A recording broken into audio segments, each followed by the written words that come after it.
right, well, if you know this music, it means something quirky is about to happen. If you look online, there are lots of ugly sweater Christmas parties. It has been a trend for some time. But in this edition of That's So LA, Dave Stelk met one man who claims to be one of the first to celebrate the holiday attire and who still hosts what he says is the biggest ugly sweater party in Los Angeles. Take a look. This Christmas story begins at Moose Lodge number 652 in Burbank. Bobby Wittenberg sits alone in the bar, wearing an ugly sweater.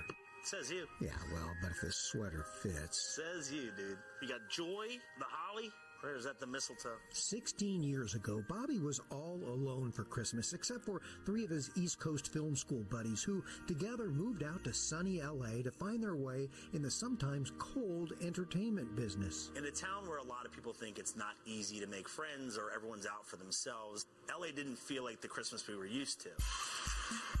Bobby and his roomies decided to fashion an old-fashioned Christmas out of whole cloth up in this cramped apartment in the San Fernando Valley. Yeah, this is where it all began. I'm not going to say that we invented the ugly sweater party, but this one is significant. In 2006, Bobby and his lonely chums invited what few people they knew to a Christmas party and to also invite their friends and to come wearing an ugly sweater. In an effort to make friends in a town where it's hard to make friends. Oh, they made friends. Soon there was no room at their inn. It was hotter than hell in there because there was 90 people with thick sweaters on. The following year, 150 people came in their finest ugly. Then we knew it was time for a different venue. Each year they rent out the Burbank Moose Lodge to hold what they say is LA's biggest and longest running ugly sweater party. People fly in just to attend. One of the original 4 landed a job on Jay Leno's Tonight Show, which adopted the gig as their official holiday party. They even recorded an official song. Get together, sweater weather, grab your ugly Christmas sweater.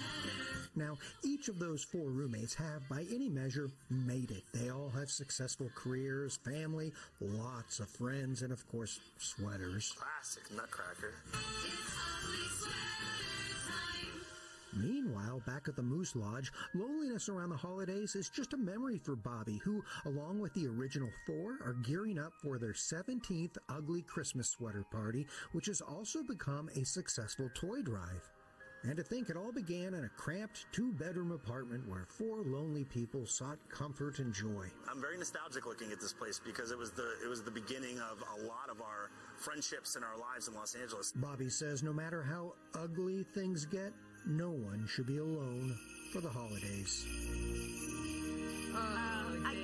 No one does it like you. I love Dave Stelk. I love this story. I have to say, though, I'm not really an ugly sweater. But I don't have it. Do you have an ugly sweater? I have a whole collection. You don't? I love them. They're like $15 in the exchange stores. I love them. If you don't have an ugly sweater, you are missing out. Ugly can be beautiful.